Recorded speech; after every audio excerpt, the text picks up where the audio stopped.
some of the things that really resonated me, Mark, with your paper on the Fellahin, is that how it's pronounced? Fellahin. Was some of the ways it really resonated with a lot of the writing on subaltern and indigenous politics, the focus of the Fellahin on the strong embeddedness upon and to land. And you're describing the sense of the living character of the land as sort of central to the politics of that movement. And also really resonant for me was the tracings of how the Fellahin have continued to live around the state projects that have sort of been operating from the Ottoman Empire through British modernization and the Zionist project, the attempts to continue to live as though they are sovereign, even in the context of this imperial control, because of their relationship to the land and the living land was really striking for me. And so I started thinking about this relationship of sustained political projects, such as the Fellahin, to the other papers on the Gezi uprising. And this raised some questions for me about what was similar and what was different around the relationship to the land, from this movement in Palestine to the post-2010 struggles in Turkey and also elsewhere around the globe. And initially we were thinking that the post-2010 protests are often celebrated as these movements of like young, urban, technologically sophisticated, educated youth. So there's often this idea of the graduate with no future, the smartphone-bearing urban youth engaged in the occupations of squares, parks, urban space, whereas the Fellahin, as I understand in your description, are more connected to rurality, land, and food production. So the sort of overwhelmingly rural versus the overwhelmingly urban makeup of these two movements. And this sort of perceived divide between an urban and land-based struggle. So the first question that emerged for me was what the three of you make of this relationship between the rural and urban that appear in your papers, and what kinds of relationships between these two localities emerge, and how does the rural or urban impact prospects for social movements on both these really local scales and how they translate and then flow into the global. And I was also wondering if you could speak a bit about the role of like rural flight, what role that might play in Turkey if there is a movement off the land and into urban centers, and how that might be impacting sort of the uprisings, how that impacted uprisings in Gezi and the later outcomes of that, and whether or not, Mark, there's kind of a rural flight that exists amongst the Fellahin, if there is a movement off the land and into urban centers, and if the sort of big tendencies of increasing urbanization across the globe are impacting the Fellahin political project and its future prospects. So continuing with the question of land and place in relationship to social struggles, I was also drawn to the strong critique of nationalism amongst the Fellahin and the critique of sort of even leadership of Palestinian movements and the building of alternative state projects, and how that really ran up against this embodied sense that the land itself cannot be owned or bordered. Yeah, you talked about the Fellahin sense of land as unownable, as living, and that this relationship, that land is something that can't be possessed, that runs through their political project. So this kind of different relationship to land that formulates their political project. And I thought this refusal of nationalism potentially tied to land and space and place was also really present in your papers on the Gezi uprising. That as these movements spread across the country, they also rejected the sort of nationalist aims of the Turkish government, the narrow nationalist politics of an imperial nationalism of Erdogan. And so together with this question of an urban-rural divide centered on a relationship to land, I was wondering if you could speak to the specificities of a contra-nationalist politics. And maybe kind of, I was thinking how that related to what Hamid Dabashi was saying last night about this separation of nation state, and the separation of nation and state. And so in Turkey in particular, how much of the Gezi protests' refusal of a nationalist imperialism was connected to people's relationship to place and space, to the city or to their land. And I was wondering if you could articulate a little more what the Gezi protesters imagined as the relationship to land, and if there was one. It seemed that there was, because you talked about this, where Mark, in reference to the Fellahin, talked about Fellahin. Yeah. sorry, talked about the living sense of land. In the Gezi protests, you talked about the living sense of land too, and the trees as a living part of protest, and even this like non-human or other than human in the way animals and penguins became this actor, mostly for comedic effect, but became this actor in the demonstrations. So maybe you could speak about this relationship to land alongside a rejection of nationalism. And the question of embodiment also really resonated in all of your papers, I thought. The way that there was some sort of communal reproduction of life operating in all of these movements and uprisings, in the urban mobilizations in Gezi and in the more rural movements of the Fellahin. And also in these movements, the way there's this interdependency of people and a bodily obligation to participate, the sort of care work that you are talking about, Oznur. So in all of these, I think we see this relationship to non-human life, to land, to creative capacities, to care and culture as threads that flow through all of your papers. And I'm wondering how these threads also contribute to constituting a decolonial alternative mode of life or mode of politics. Yeah, and then again, sort of sticking with somewhat of the topic of land, it struck me the differences between the uprisings of the post-2010 movements, including in Gezi, and Mark's work on the Fellahin, was the longevity, I guess, or how these movements were sustained and whether or not they were sustained. So the post-2010 movements have kind of appeared as these sparks and been seemingly fairly ephemeral and spectacular, and in some cases disappear as quickly as they emerge, are easily dispersed and crushed, whereas the Fellahin seem to be a little less spectacular, certainly less well known, and have been sustained for generations upon generations. And I'm wondering what constitutes this. Is it a relationship to land and the everydayness of struggle that is part of Fellahin life and resistance? And whether or not in the uprising, the post-2010 uprisings, the Gezi movement, there was a rejection of everydayness. It appeared like there was this rejection of everydayness, a break with the everyday, whereas the everydayness seems to be embedded in part of the Fellahin struggle. And then connected to that, it just got me thinking too about, I mean, that's one thing I'm definitely curious about, is what contributes to the longevity, vitality, and viability of struggle. And so in reference to that, what do you think has been the outcome of the protests in Turkey, the Gezi protests, in light of the current political terrain, obviously? Does the Gezi moment live on? Has it impacted things in the current moment of repression? And although perhaps these post-2010 uprisings might not possess the same longevity of sustained struggle, do you think spectacular protest or these temporary uprisings change the sense of what is possible for people, even in their everydayness? And how does that impact a politics of the future? And then, of course, there's also the question of media and the modes of communication that also ran through all of your papers.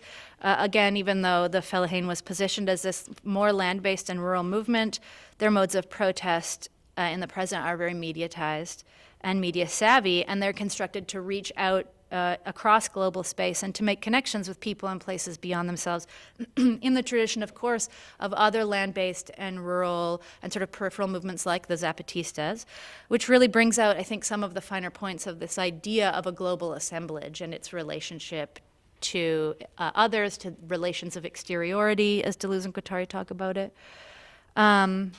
So there is this tension or relationship in all the papers between locally specific and place-based context embedded in the character of these movements, and then their simultaneous claims towards or reaching for globality and global connection. And all of you talk about the ways in which these aims towards globality and a movement beyond the local happens through cultural production, mostly, right? So the Avatar movie the use of humor and sort of popular symbols of popular culture, and of course social media technology. So there isn't, in this aim for globality, there is an attempt to build a fifth international, but rather to build some global connection through art, film, humor, even discourse, as opposed to perhaps these more sort of concretized or traditional forms of political organization. So I'm curious to know what you think about the relationship of art or media to the spectacular elements of politics, and then also to the less spectacular elements of politics. So how does a more mediatized or globally communicative driven approach advance your specific struggles that you're writing about? And then, because this is something I'm always curious about and often thinking critically about, is how much the spectacular, sort of mediatized approach is necessary to politics. Is it a necessary strategic move or a short-lived tactical expression? Can you connect these issues of embodiment in and through technological mediation, which is something you talked about, Oznur, with the issues of land, space, and place that we mentioned, that I talked about earlier? And then finally, connected to that broader question, is about the issue of the sort of rejection of more traditional forms of state-based politics and more traditional forms of radical and revolutionary political organizations. As I think in your paper, Gul, you talked about the inherent unpredictability of the movements in Gezi, and which is a common theme throughout a lot of the post-2010 assemblage type organizing, and of course is inherent to Deleuze and Guattari's notion of assemblages, right? The way things hang together in difference, that there's no idea of wholes, it's about multiplicities, there's no logic of unity or sameness. So what does that mean for sustained political organizing?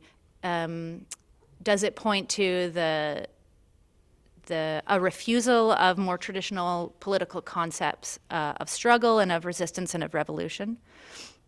And how does this mesh with the contemporary politics of a very networked, connected, and the contemporary logics of digital technology and a digitized capitalism? And how does that mesh with the temporality set by this like high-speed, fast-paced capitalism? Are these movements, there's definitely a different tension in temporality in the two locations you're talking about, in Palestine and in Turkey. So yeah, I guess what kind of political organization best meets the needs of struggle today?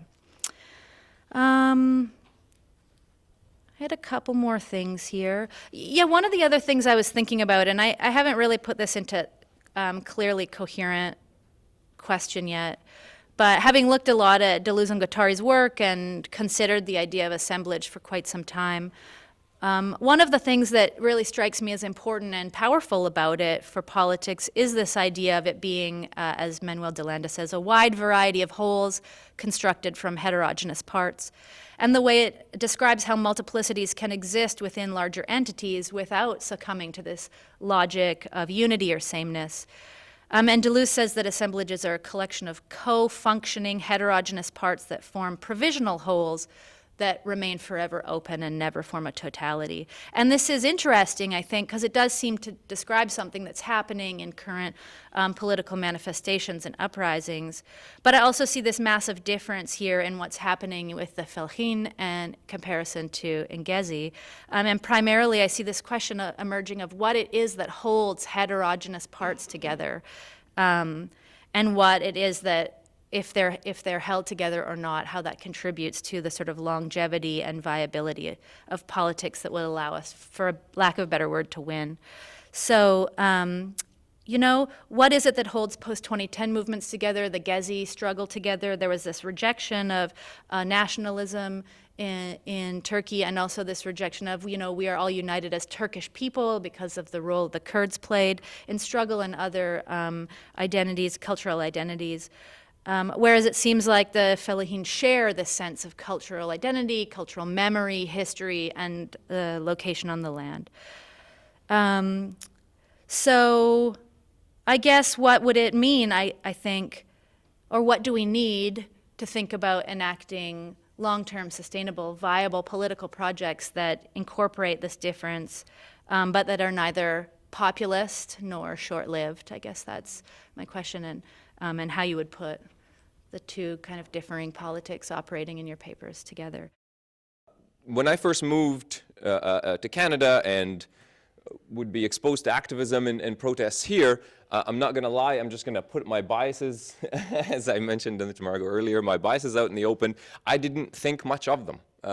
Having grown up in the Intifada, I thought, oh, there's no soldiers or tanks, and what's the risk in this? So what's what's this accomplishing? Which is the wrong view, but you know, that was the kind of the bias that I had for the longest time. So I really only became interested in the academic world around social movement and protest only after the Arab uprisings of 2011. Previous to that, I have just been interested in sort of a theoretical understanding of the violence in the region, and what that means to notions of Palestine, of the very concepts of Palestine and Israel themselves. So as I sort of got more into this, I began to see that a lot of the material in the social movement literature didn't quite speak to my personal experiences or to my ability to understand what is happening in Palestine. So, this is there. And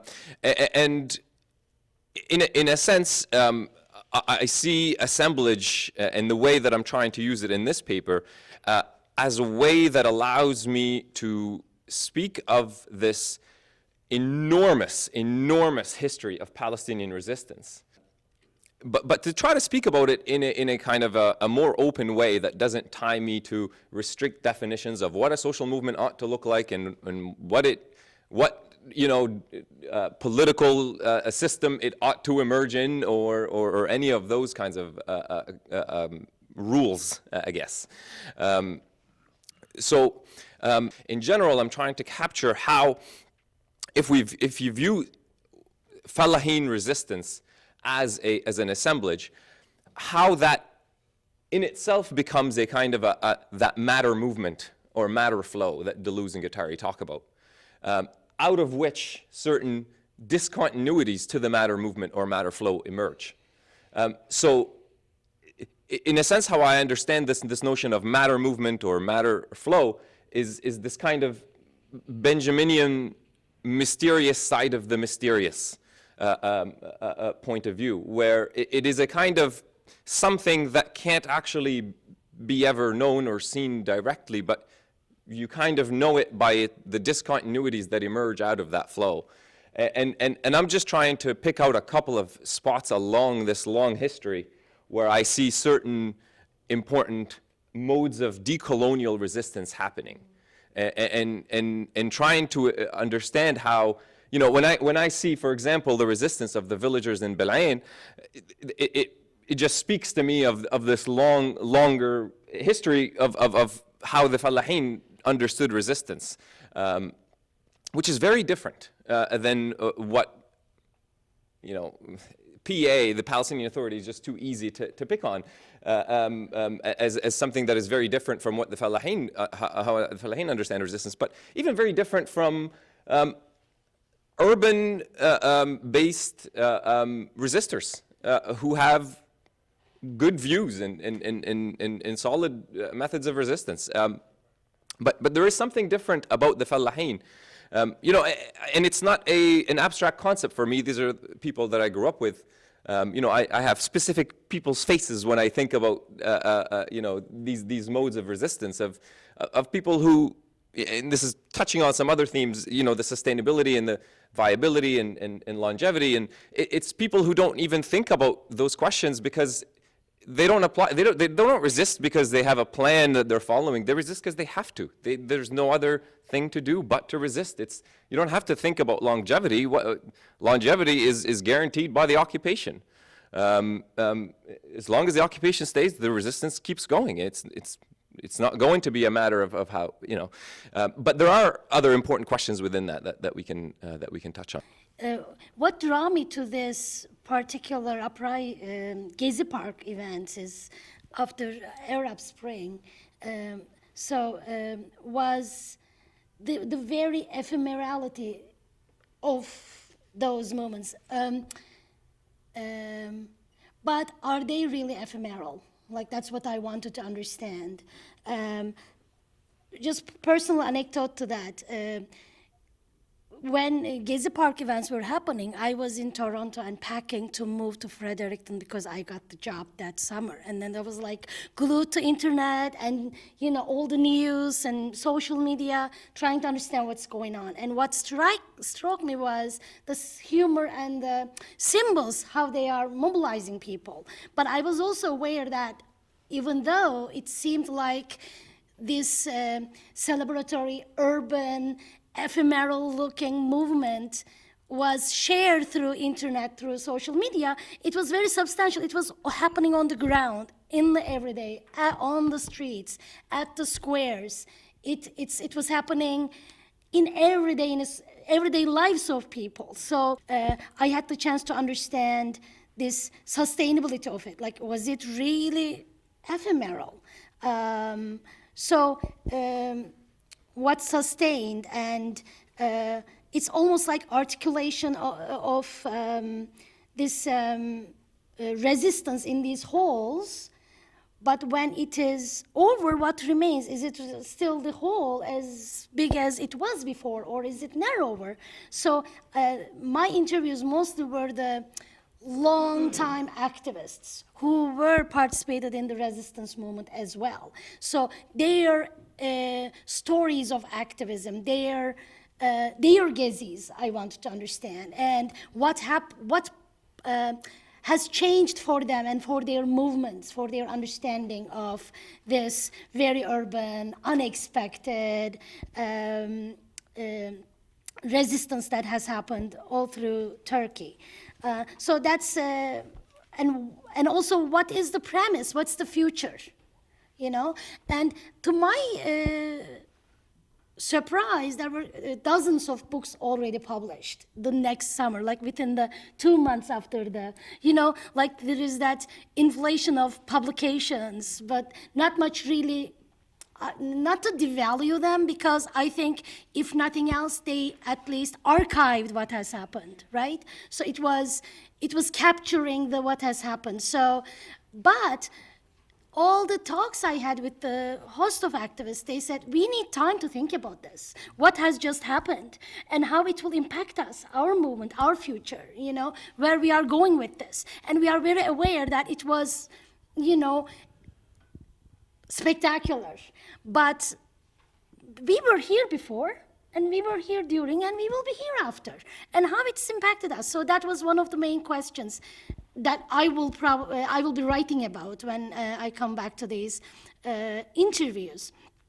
And in terms of longevity, I think that is how assemblage, the notion of assemblage gives us tools to understand longevity differently too, because we can then understand what do we mean by longevity and what kind of temporality we are talking about, right? So I think in that framework, it's significant. The other striking thing about longevity and the spectacularness of Gezi was that the very thing that activists were there before, they were there during and after, they were the ones who did all the guerrilla fighting, all the barricade building, they had the tools and history to do that. So they brought that longevity, long-built skills to the scene, right? But also there was that long history of different minority groups in Turkey that they have these cumulative history of activism, right? Kurds, there were Armenians, there were Alevis, Kurds, and Armenians. They were the front runners of the ground movement. So, so our understanding of longevity and ephemerality, I think, we should challenge that, how we understand when we think about them. Also, Kurds were saying, and Alevis too, and Armenians too, We have been fighting for decades. This became spectacular and so visible. But Kurds were laughing at, we have been doing this fight day in and day out with police, with tear gas, with tanks for decades. But this is all of a sudden something celebrated. So there is that critique to it too. That's why I appreciate your look at that, and that suspicion, almost like this, what just has happened and what remained. And this suspicion, I think, we can validate it when we look at what has happened post and what's happening right now in Turkey, when we look at that, right? What has accomplished. Further, but one more thing I wanted to, social media. So use of social media, even though these symbols and humor, and I argue it was one of the glues that hold the movement together, like on the ground events together. It was one of the glues. The other one was very structural, and it was the bodies of people, and you talk about that. They were captured through digital media. But they happened on the ground. They happened on the streets. They happened on the walls of the, buildings. So it was not all digital. Maybe it was captured digitally, and it was like digital capturing or digital activism of it was. I'm very, in a way, critical of understanding these kind of languages being shared, and the role of digital media. And I think it's exaggerated in these moments, and still structure and bodily existence is very important, but it is a significant tool to mobilize also, and to document also. So social media has a great role in capturing that, but it still happened everydayness and embodied experiences, I would say. So what I would say is that, from my practical point of view, of course it was a very urban movement, but then at the same time, for some years, there was this rural protests against hydraulic power plants going on in the northern part of Turkey. And there was this communication, like always, the activists in the rural parts of Turkey were always sending their solidarity messages. And they didn't come to the square and to be there, but they did that. But I think the understanding of space in itself was against the division of rural and urban in what sense. And I think this is the part which can be related to your presentation, the idea how the way we relate to the space itself was beyond the division of urban and rural. It was in the performative level in Gezi, but the first thing the activists did was to make a garden. And they didn't even have a chance, they didn't even have a chance to eat food from there, but symbolically it was something, to say that, okay, we are here. This is my space now. And also, I think this is also what I do. Basically, the infrastructural requirements, like food, eating, and making a space in that sense was were quite important. And I think it points to a different understanding of space, which cannot be divided into rural and urban. That's what the only thing I can say about this. But of course, it is a tricky point, I know. And also this nationality thing, the contra-nationalistic projects and against the nation states, and a different sense of land. And I think it became on the road in Gezi. The contra-nationalistic approach was not there from the beginning. Like everything. Gezi was always in the making, and the identity of Gezi was always in the making. So at the beginning, there was the larger crowds were nationalistic and the Republican crowds. This is also what is interesting for me. But in time, during Gezi, certain discourses, certain values, and certain practices and protest types are adopted by all the protesters, including the nationalistic ones, and then they turned into something else, translated into a different type of protests. So what is interesting in Gezi was that although the majority was coming from the nationalistic and the Republican Party populations, they adapted to practices that were coming from autonomous movements, which is quite interesting. So assembly was adapted, was selected, picked, and then it was always there later on, the assembly type of decision making. And also very practical, very like also bodily practices like earth meals. Earth meal is a type of protest. It is like basically eating in a communal space in Ramadan. And it was started by anti-capitalist Muslims 2 years before Gezi. And also they made it in Gezi. And basically what they were doing, they were just like gathering together in parks close to the luxurious hotels where the government was organizing the very like opulent Ramadan dinners. And they were just sharing food and eating there. And this practice, interestingly, became a part of the Gezi repertoire. It was always there. And also even the various secular neighborhood assemblies, they did that and they adopted it. And everyone was there participating, sharing food under very humble conditions. So like what is interesting is that nationalism is also something like this. So like people came there as nationalist Turkish citizens, but then they became something else. And nationalism couldn't survive, racism couldn't survive. And also like one of the most important aspects, like movements of Gezi was after Medeni was killed in Kurdistan. They were at the same time, as always, resisting the construction of police stations in Kurdistan. We were in the peace process, so they were protesting against it, and they were asking, if we are making peace, why are you continuing to construct the police stations, which they were right. And then, like when he was killed, he was adopted, like in Gezi, by the Gezi protesters, nationalists and others. Like he was also considered as one of the martyrs of Gezi, and there were protests also in the western part of Turkey, which is something like new. This is one of the novelty in Turkey. So I think this happened as part of the very like encounters in Gezi. It wasn't planified, and most of the people were actually nationalists. So that's the way I see the contra-nationalist movement. So it became on the road, and somehow it couldn't survive. And the very nationalist organizations like the Workers' Party, like it's kind of weird, but the Workers' Party back then was a very nationalist party. Not at the beginning, but nowadays it is, but then it turned into something else these days. So like they were quite against it. And in the assemblies right after the protest, they came there and they wanted to talk only about this and saying things like, okay, Öcalan is a baby killer, whatever, like all the things that we have been seeing. But then like the more ordinary and non-politicized people in the assembly didn't let it happen. What they did was, like one came out and said, okay, I have been hearing this like throughout my life. I want to hear something else. So let this Kurdish boy speak out, and I want to hear what he says, because I'm really tired of, I come from a Kemalist nationalist family, and I'm tired of hearing the same thing again and again. I want to see and hear something else. So this was the atmosphere in Gezi and assemblies. They couldn't hold on for some reason. And also, yeah, I think like the space making and the different understanding of space, which goes beyond the division of rural and urban, comes from the understanding of like the commune. Taksim was started to be called a commune from the very beginning.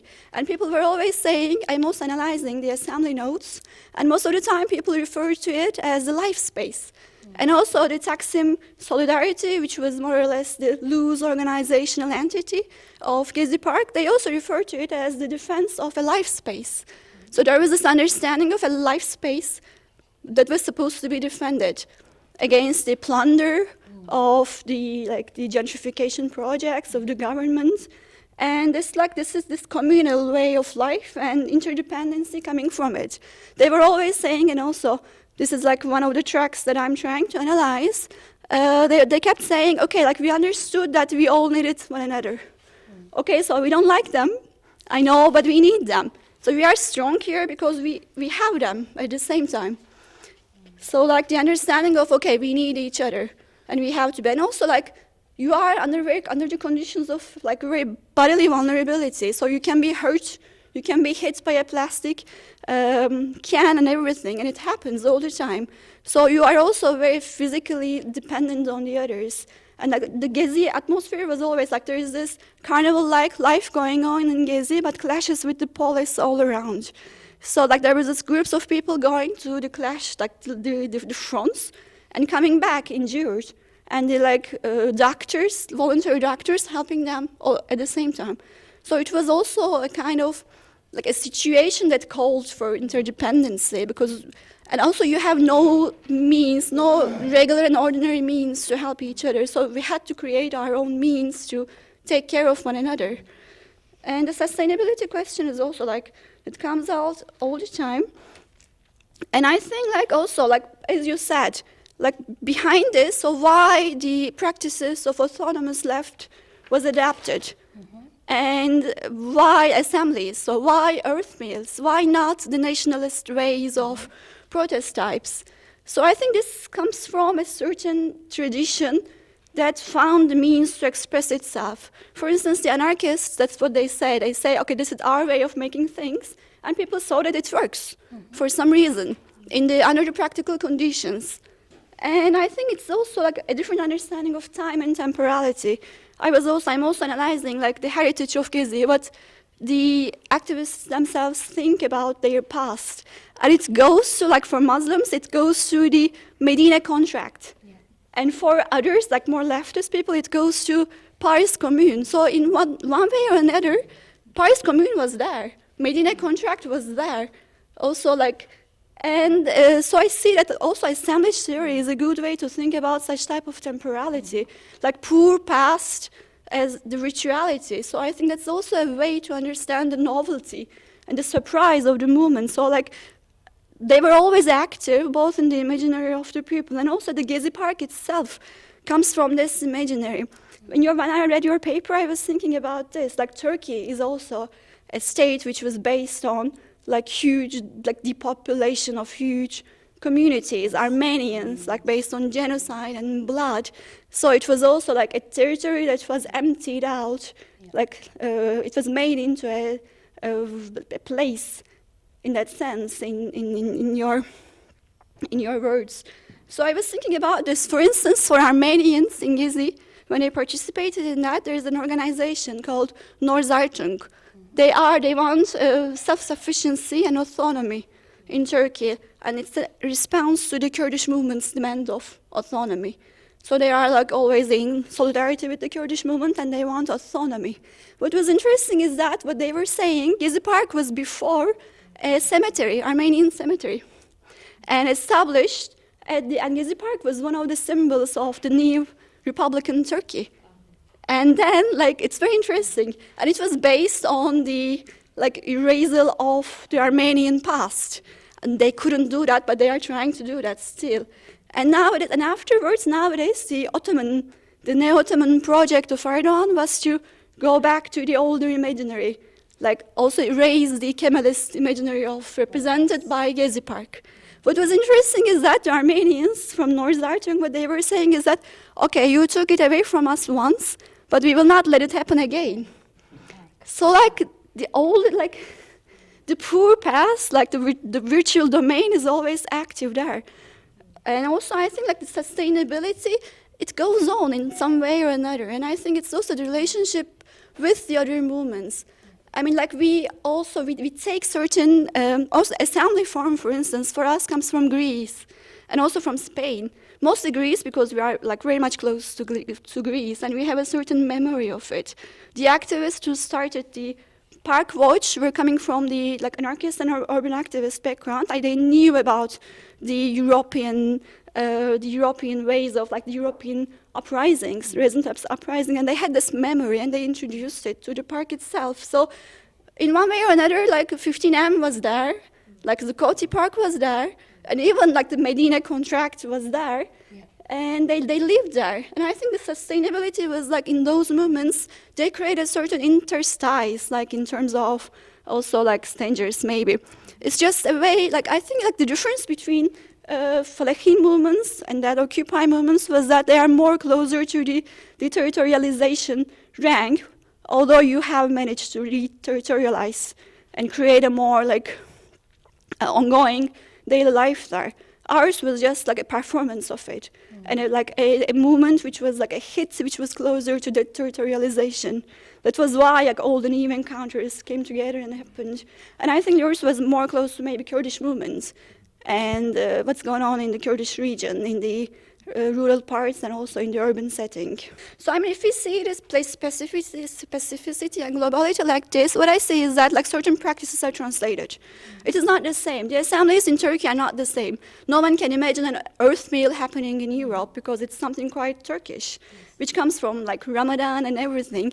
And globality comes from the translation of certain practices, like assembly making, like the making of space and the importance of making of space.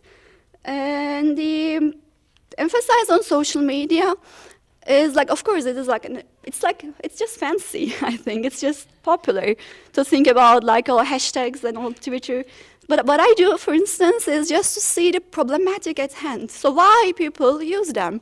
It's like very simple. So I look in the assembly notes, why, at what point people apply to social media. And it always comes from a concern to be more accessible. So in all the assemblies, what they say is that, okay, we need to access to more people. We need to, they need to come, they need to understand. So what do we do? Okay, social media, Facebook, but everyone has it. So what else do? We visit them. So offline and online means always come together. And also there is a huge infrastructural problem. So when I talk to activists, what they were telling me is that it's difficult. Like you cannot recharge your phone. So like why do they do Casas and all the others don't think about such things, like because it's not so like fancy, maybe like people looking for a like charger or also there was this like hotels around Gezi Park which were like open, which had to be more or less open, and people were going there to charge, and also the internet, the Wi-Fi, people were putting pressure on the Starbucks around Taksim Park just to have access to internet. So there was a struggle going on also at a very material level. So internet was not coming from sky, or like it wasn't it's a natural resource in one way or another. It can be like water, but it is not. So they were struggling to have it, and they put pressure on Turkcell, one of the companies in Turkey, and they forced them to bring base stations in the square, and they did that. Yeah, I mean, like that's the way I try to see internet, and as a practice. So how do we practice it? And always for me, everything starts with a problem. So what is our problem at hand? So what do we do? And do we have different solutions which are translated into different contexts?